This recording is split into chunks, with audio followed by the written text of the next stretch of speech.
সুপ্রিয় নালিতাবাড়ি কাগজের দর্শকবৃন্দ, নালিতাবাড়িবাসী, আমরা কথা দিয়েছিলাম দিনভর মুক্তিযুদ্ধের বিভিন্ন স্পটে আপনাদের নিয়ে যাব। কতটুকু পেরেছি আমরা জানি না, তবে মুক্তিযুদ্ধের ইতিহাসে আরও যে সমস্ত জায়গায় আমাদের যাওয়া উচিত ছিল, যে একদিকে আমরা জানি যে মুক্তিযুদ্ধের সময় মুক্তিযোদ্ধা ছিল ফ্রিডম ফাইটার যাদেরকে বলা হতো, এবং আরেকটা ছিল এলএমএফ অর্থাৎ এমএফ অর্থাৎ মুজিব ফোর্স, মুজিব যোদ্ধা। এই মুজিব যোদ্ধা তাদেরকেই বলা হতো, কারণ তখন যারা মানে পরিচালনা করেছেন মুক্তিযুদ্ধ, তারা চিন্তা করেছিলেন যদি মুক্তিযুদ্ধ দীর্ঘমেয়াদী হয়, দীর্ঘ সময় হয়, তখন অন্যভাবে প্রস্তুতি নিতে হবে। সেই প্রস্তুতির জন্য যারা অপেক্ষাকৃত একটু উচ্চশিক্ষিত ছিলেন, কলেজ ইউনিভার্সিটিতে পড়াশোনা করতেন, তাদেরকে নিয়ে একটা বাহিনী গঠিত হয়েছিল। সেটা হচ্ছে আমরা যেটা মুজিব বাহিনী আমাদের কাছে পরিচিত। তো সেই মুজিব বাহিনীর কর্মকাণ্ডও কিন্তু আমাদের নালিতাবাড়িতে ছিল। মুজিব বাহিনীর কর্মকাণ্ডটা ছিল তাদেরকে উচ্চতর প্রশিক্ষণ দিয়ে তাদেরকে দেশের অভ্যন্তরে পাঠানো হতো গোলা বারুদ অস্ত্র দিয়ে, এবং তারা দেশের অভ্যন্তরে যারা তরুণ সমাজ আছে, যুদ্ধ করার সামর্থ্য যাদের আছে, তাদেরকে সংগঠিত করে তাদেরকে প্রশিক্ষণ দিত। তো আমাদের নালিতাবাড়িতেও এই কর্মকাণ্ডটা ব্যাপক ছিল। বিশেষ করে যুগানী ইউনিয়নের গেরামারা কুত্তামারা, মানে তখন এগুলা মানে অনেকটা মানে বর্ষার জলে বেষ্টিত ছিল, এবং নকলা এলাকার উরফা, এই সমস্ত এলাকায় মুজিব বাহিনীর কর্মকাণ্ডটা কিন্তু ব্যাপকভাবে ছিল। এবং সেখানেও মুজিব বাহিনীতে যারা ছিলেন, আমার জানা মতে আমি দু একজনের নাম জানি। আমাদের ইউনুস আলী মাস্টার, আমাদের আখতারুজ্জামান, কাজিমউদ্দিন ভাই, এবং আমাদের তফিজ ভাই যিনি মারা গিয়েছেন কিছুদিন আগে। এরকম অনেক শিক্ষিত যুবকরা দেশের অভ্যন্তরে অস্ত্র নিয়ে তারা কিন্তু এখানে তরুণদের সংগঠিত করেছিলেন। যদিও মানে মুক্তিযুদ্ধের ইতিহাস থেকে মুজিব বাহিনীর অনেকেই মুক্তিযোদ্ধা হিসেবে স্বীকৃতি পেয়েছেন, কিন্তু আলাদা মুজিব বাহিনী হিসেবে অনেকেই স্বীকৃতি পান নাই। বা যে সমস্ত তরুণরা সেই সময় অভ্যন্তরে এসে মানে প্রশিক্ষণ নিয়েছিলেন, দেশের অভ্যন্তরে থেকে যুদ্ধ করেছেন, তাদের আসলে কোনো নামের তালিকা নেই। তো আমরা মনে করি তারাও মহান মুক্তিযুদ্ধে অংশগ্রহণ করেছেন। সেই সময় এই মুজিব যোদ্ধাদের আশ্রয় দেওয়ার অপরাধে তাদের বাড়িঘর জ্বালিয়ে দেওয়া হয়েছে, তারাও নিগৃহীত নির্যাতিত হয়েছেন নানাভাবে, তাদেরও স্বীকৃতি দেওয়া প্রয়োজন। তো মুজিব বাহিনীর তৎপরতা আমাদের এখানে ব্যাপক ছিল। এছাড়াও নালিতাবাড়িতে যে প্রায় অন্তত ১৫০ শতাধিক লোকজনকে, যাদেরকে মুক্তিযুদ্ধকে সমর্থন করার জন্য ক্যাম্পে ধরে নিয়ে হত্যা করা হয়েছিল, বিশেষ করে আহমদনগর, তিনানি, আমাদের নালিতাবাড়ি পাকিস্তানি ক্যাম্প যেখানে ছিল নন্নি, এই সমস্ত এলাকায় কিন্তু হত্যা করা হয়েছিল। আমি অন্তত যদি একজন দুজনের কথা বলি, যে নয়াবিলের চেয়ারম্যান ছিলেন আব্দুর রাজ্জাক চেয়ারম্যান, তাকে ক্যাম্পে ডেকে নিয়ে তাকে তিনানির যে মালিচি নদী, সেই মালিচি নদীর মানে বুক পানিতে নামিয়ে তাকে সেখানে গুলি করা হত্যা করা হয়েছিল। কাপাসিয়ার আব্দুল খালেক মাস্টার, আর তাকে ধরে নিয়ে আহমদনগরে হত্যা করা হয়েছিল। এরকম নালিতাবাড়ির অসংখ্য লোকজন আছে, প্রায় ১৫০ শতাধিক মানুষ যাদেরকে হত্যা করা হয়েছে। এছাড়া নাম না জানা অনেকেই আছে। তো যারা এই মহান মুক্তিযুদ্ধে যাদের আত্মত্যাগ, তাদের স্মৃতির প্রতি আমরা শ্রদ্ধা জানাই নালিতাবাড়ি কাগজের পক্ষ থেকে। এবং আমরা দিনভর, এটা আমাদের একটা নতুন কর্মসূচি। আমাদের উদ্দেশ্য একটাই, নতুন প্রজন্মকে মুক্তিযোদ্ধা সম্পর্কে জানানোর। তো আমি এই কাজের সঙ্গে সারাদিন ব্যাপী যারা অক্লান্ত পরিশ্রম করেছেন, নালিতাবাড়ি কাগজের সম্পাদক আব্দুল মান্নান সুহেল, প্রকাশক বিপ্লব দে কেটু, আমাদের ক্যামেরার পিছনে এখনও কাজ করছেন সানি ইসলাম, অভিজিৎ সাহা, রকুনুজ্জামান রেমন, আর বীর মুক্তিযোদ্ধা মুস্তাফিজুর রহমান মুকুল। আসলে উনি মানে সবসময়ই মুক্তিযুদ্ধের ইতিহাস সংরক্ষণের ব্যাপারে মানে ভূমিকা রাখেন। মানে আজকেও অসুস্থতা থাকা সত্ত্বেও আমাদের সঙ্গে থেকে আমাদেরকে মুক্তিযুদ্ধের যে কাহিনী শুনিয়েছেন, সত্যি আমরা উদ্বেলিত। তো মুকুল ভাই, আপনাকে ধন্যবাদ জানানোর আগে নালিতাবাড়ি কাগজের সম্পাদক আব্দুল মান্নান সোহেলকে আজকের এই কর্মসূচি সম্পর্কে বলার জন্য আহ্বান জানাচ্ছি। ধন্যবাদ হীরা ভাইকে। আপনারা আমাদের সাথে ছিলেন সারাদিন।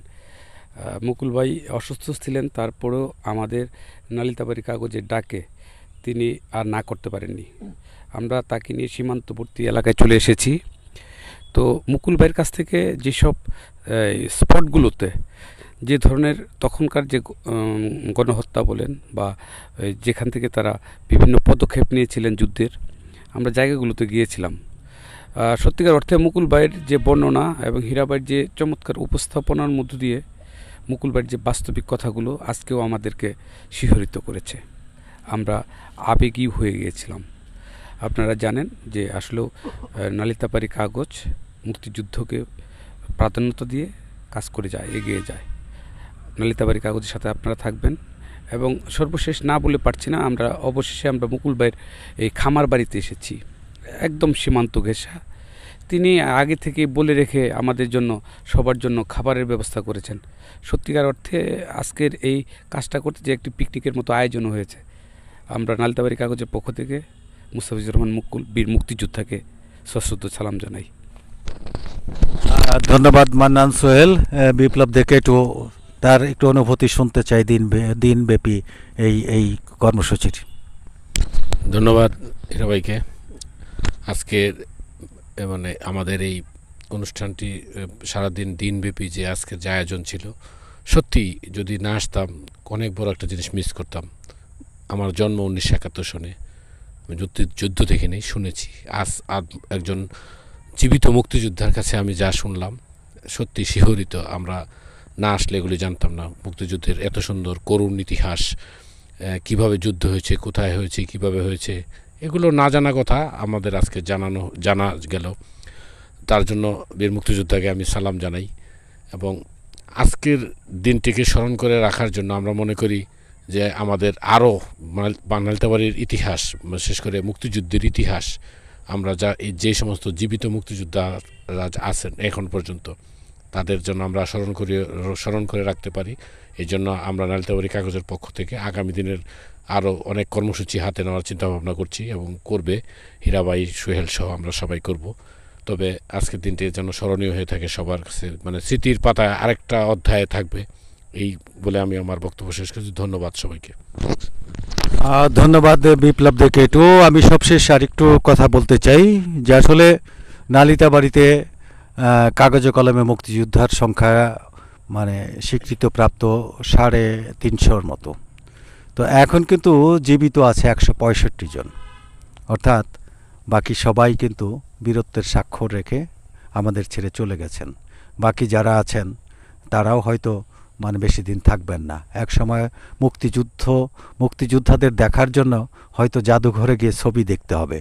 কাজেই আমি মুস্তাফিজুর রহমান মুকুল ভাইয়ের প্রতি বিশেষভাবে কৃতজ্ঞ যে উনি তার জানা কথাগুলো মানে যাদের অজানা তাদেরকে জানাচ্ছেন। এরকম বীর মুক্তিযোদ্ধা যারা এখনও জীবিত আছেন, আপনাদের স্মৃতিপটে যা কিছু আছে, যা কিছু করেছেন, অন্তত নতুন প্রজন্মকে আপনারা জানিয়ে যান। নালিতাবাড়ী কাগজ এই জন্য আপনাদের পাশে আসে সবসময়, আমাদেরকে যখন ডাকবেন আমরা থাকবো পাশে। তো সবশেষ মুস্তাফিজুর রহমান মুকুল ভাইকে বলবো যে নতুন প্রজন্ম, আপনারা যখন 20-22 বছর বয়স ছিল তখন মুক্তিযুদ্ধ করেছেন, তা এখন এই 20-22 বছর তরুণ প্রজন্ম যারা, তাদের উদ্দেশ্যে একজন মুক্তিযোদ্ধা হিসাবে আপনি কি বলবেন? একটা গানের কলি মনে পড়ে, তোমরা সবাই ভুলে গেছো মল্লিকাতির নাম। আমারও তেমনি মনে হতো ইদানিংকালের রাজনৈতিক কালচারে মুক্তিযুদ্ধদের অবস্থান তেমনি হয়েছিল, সবাই যেন ভুলে গেছে মুক্তিযোদ্ধাদের নাম। কিন্তু আজকে 7ই ডিসেম্বর নালিতাবাড়ী মুক্তি দিবস। এই দিনে 1971 সালে নালিতাবাড়ী মুক্ত হয়েছিল। এই দিনকে সামনে রেখে নালিতাবাড়ী কাগজের পক্ষ থেকে যে আয়োজনটুকু করা হয়েছে তার জন্য আমি তাদেরকে ধন্যবাদ জানাই। বিশেষ করে তাদের উদ্যোগ অত্যন্ত মহৎ। আমাদের চেষ্টা যদিও অনেক ছোট, তার কিন্তু তাদের উদ্যোগ মহৎ উদ্যোগের ফল একসময় না একসময় প্রকাশ পাবেই এবং প্রতিষ্ঠিত লাভ করবেই। কাজে আমি কাজকের ধন্যবাদ জানাই। কাজকে আমরা প্রার্থনা করি তাদের উত্তরোত্তর উন্নতি এবং তার সমৃদ্ধির জন্য তাদের প্রার্থনা করি। পরিশেষ কেউ কথা বলে, যেমন আমি যে গানের কলিটা বললাম, কিন্তু আরেকটা কথা সেমনি আছে, কেউ ভুলে না। আজকে আমরা দেখতে পাচ্ছি আমাদের মুক্তিযুদ্ধের কথা, আজকে যারা এখানে উপস্থিত হয়েছেন তারা মুক্তিযুদ্ধের কথা ভুলে নাই, মুক্তিযোদ্ধাদের কথা ভুলে নাই। তাই আজকের এই আয়োজন করেছেন ওনারা। এবং আমি মনে করি আমরা আজকের আয়োজনের যে উদ্যোগ, তখনই সার্থক হবে যদি আজকের যারা প্রজন্ম আছেন, হাকাম হিরাজ যে কথাটা বলেছেন, আজকের প্রজন্মের কাছে আপনার কি বক্তব্য? আমার একটাই বক্তব্য, মুক্তিযুদ্ধের ইতিহাস জানো, মুক্তিযুদ্ধের চেতনা বুকে ধারণ করো, তাহলে বাংলাদেশকে তোমরা ভালোবাসতে পারবে। বাংলাদেশকে ভালোবাসতে পারলেই নিজেকে প্রকৃত বাংলাদেশি হবে, নিজেকে প্রকৃত বাঙালি হবে, বাঙালি হিসাবে সারা পৃথিবীর বুকে নিজেকে প্রতিষ্ঠা লাভ করতে পারবে, পরিচিতি লাভ করবে। এইটাই আমার কোনো প্রার্থনা, মুক্তিযুদ্ধের চেতনা বাস্তবায়িত হোক এই বাংলাদেশের মাটিতে। সবাইকে ধন্যবাদ। ধন্যবাদ মুকুল ভাইকে। যে আসলে আমাদের আরও ইচ্ছা ছিল, আমরা জানি নালিতাবাড়ির সবচেয়ে ঐতিহাসিক কাটাখালী অপারেশন, যে যুদ্ধে শাহাদত বরণ করেছিলেন আমাদের এলাকার বরেণ্য সন্তান শহীদ নাজমুল হাসান, মুফাজ্জল হোসেন, আলী হোসেন, মানে সেই কাটাখালী ব্রিজেও আমাদের যাওয়ার ইচ্ছে ছিল, কিন্তু সময়ের স্বল্পতার কারণে আমরা যেতে পারলাম না। তো মুক্তিযুদ্ধের আরও যে সমস্ত স্পটগুলো আছে একদম প্রত্যক্ষভাবে আপনাদের আমরা দেখানোর চেষ্টা করব সময় এবং সুযোগ মতো।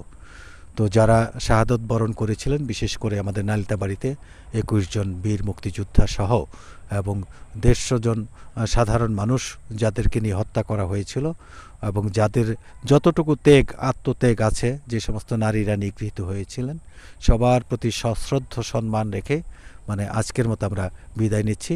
আবারও দেখা হবে। মুক্তিযুদ্ধের পক্ষে আমরা আছি।